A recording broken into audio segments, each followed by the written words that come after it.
Magandang araw mga kapatid, Docs Kiblat. At dito ulit tayo sa Superbikes, Bukawin, Bulacan branch o sa Binyang First, Bukawin, Bulacan. Para dito naman sa Sniper 155, bago naman ngayong 2024, ayan, talik. Yan, makita natin. Ito yung standard. So, ikutan natin. Aalamin din natin yung cash price and installment dito sa branch na to. Stay tuned po tayo.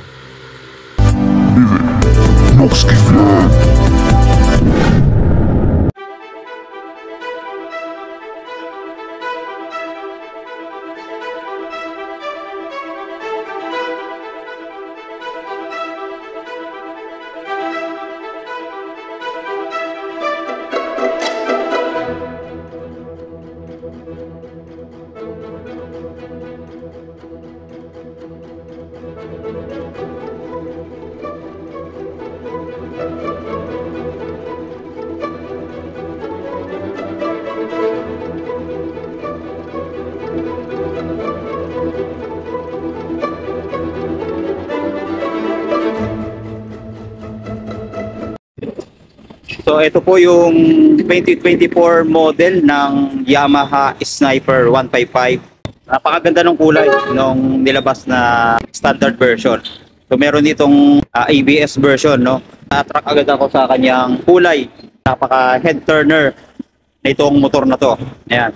Tapansin natin yung kanyang body pairings ay kulay cyan, then yung mags naman niya ay kulay glossy orange. So ayan, lapitan natin at tingnan natin yung kanyang mga features and mga specs na nakalagay dito.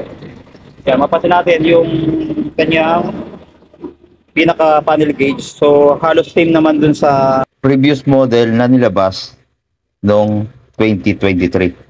So ayan. Na iba nga dito, mas pinabalky niya yung sa harap. Mapapansin natin, ito, napaka-bulky na niya. Yung dito niya, napaka-muscular ng datingan.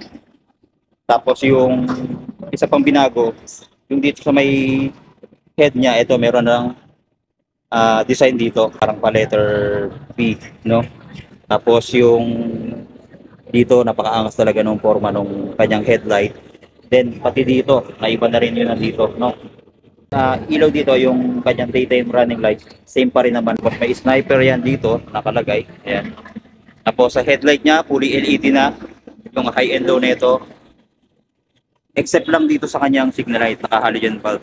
Tapos makikita natin dito sa kanyang harap o sa ilalim, yung kanyang cooling system ay naka-liquid cooled. Pati yung busina, mapapansin natin dito sa pinaka-harap sa ilalim. Then sa fender, ito, napakaganda rin ng fender ito, very sporty, no? Napaka-glossy. Then may Yamaha yan dito. Tapos naka-telescopic fork. Ayan. Kulay black naman yung fork niya dito. Then naka-single pot caliper siya na kulay gold. Ayan. Tapos yung disc brake, ayan, laki din. Naka-round shape lang. Ito yung talaga nagpapa-highlights dito, yung kanyang mags. Napaka-ganda na kulay orange, ano? Tapos tubeless na rin yan. Ang size ng gulong dito sa harap ay 90 by 80 by 17. Pagdating naman dito sa likod, ito, naka-disc brake din. Ayan, tapos naka-single pad caliper din na malaki. Nissin yung tatak niya. Pareho lang nang sa harap, kulay gold din siya. Tapos ayan yung disc brake niya sa likod. Round shape lang din. Tapos, ang size ng gulong dito sa likod ay 120 by 70 by 17. Kanyang tatak ng gulong, Maxxis na siya. Ayan, no? So, napakaganda ng gulong nito. Ayan. So, makapit na makapit. So, idudulas yung gulong natin dito. Tapos, naka-monoshock. Ayan yung monoshock niya. Kulay glossy gray yung pinaka-spring. Then yung pinaka-shock naman niya ay black. Tapos sa kanyang decals, pansinin natin dito. Ito.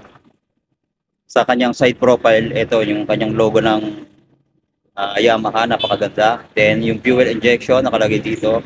Tapos yung sniper na nagdugtong, yan, kulay silver, then black. saka orange yung lining, no? Tapos meron siyang air ventilation dyan dito. Papansin natin, yan. Napaka-angas ng datingan. Tapos naka-standard nga, ito yung hindi pa keyless, no? Yan yung standard key niya. So naka-shutter lock key na rin yan. Then sa mga switch, ito meron siyang high and low. At dito na rin yung passing light. Then yung signal light, busina dito. Tapos meron din siyang kill switch. Yan, tapos yung on and off na mga ilaw meron pa rin, tsaka yung hazard. Yan, oh. Tapos yung electric starter niya, ito. Then sa preno, yung lever niya, ayan, okay naman. Pati yung clutch. Ayan, napakalambot ng clutch na ito. So, ayan. Then dito pala sa kanyang muffler, ayan, napaka-angas din ng muffler na ito, ayan. Meron siyang heat guard na plastic. Ayan. Protected yung paa natin. So, safe na safe. Then yung kanyang tip, ito. Ang ganda ng pagka-design, napaka-sporty. Tapos stainless na yung mga Allen bolts niya dito. Ayan. Tapos isa lang naman yung pinaka dulo niya o yung pinaka muffler niya, no?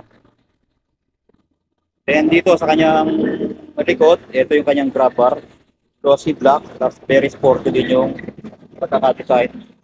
Hanggang dito sa may taillight, ito. LED na yung kanyang taillight. At kagandahan sa taillight nito, inspired siya sa Yamaha R-Trade. Yung kanyang signal light dito, ayan, naka-halogen bulb pa rin yan. Pero hindi man halata, no? Parang LED din yung datingan. Nasa fender sa likod, ito. Very sporty yung pagkaka-design. Tapos reflector, meron din yan. Then, equipped na ito ng VBA or variable valve actuation. Then, naka 6-speed manual transmission. Then sa kanya shifter, ito naka-single lang. So goods na rin dahil susungkitin mo na lang. Bali 1 down, 5 up po yung kanya shifting. Tapos yung footrest sa rider, ito kagandahan. Napipilip siya, oh. Napakaganda. Then meron din siyang side stand and then yung center stand niya. Then sa rim drive, ayan naman, no? Nakikita natin. So, nakabalanse na yan for high speed, no? So, ayan, sa mga nagbabalak kumuha ng Sniper 155 DBA na 2024 model, ayan, available dito sa Superbikes Pinyang First, Bukawi, Bulacan. Ayan. So, alamin natin yung kanyang price, ipapakita ko na lang, ano? Ayan. So, ayan si ma'am. Ano pangalan niyo, ma'am? Ayan, si Ma'am Jenica, shoutout sa kanya. Ito yung price. Papakita sa atin ni Ma'am. Ayan, sabihin ko na lang ni Ma'am. Sa kanyang cash price, meron siyang 125,900. Ang down payment naman ito ay 6,488. Then sa monthly, kung installment natin kukunin, sa 36 months, meron siyang 6,235. May rebate pa na 320. Sa 24 months naman, 7,805. May rebate naman na 160 pesos. Then 18 months ay 9,445. May rebate naman na 100. So ayan yung price ng Sniper 155 BBA 2024 model. Yan. So salamat po ma'am sa pagpayag nyo dito, no, na mag-vlog tayo. So ayan. So ayan po yung ating review sa Sniper 155 2024 model. Maraming salamat sa panonood. See you on my next vlog and God bless.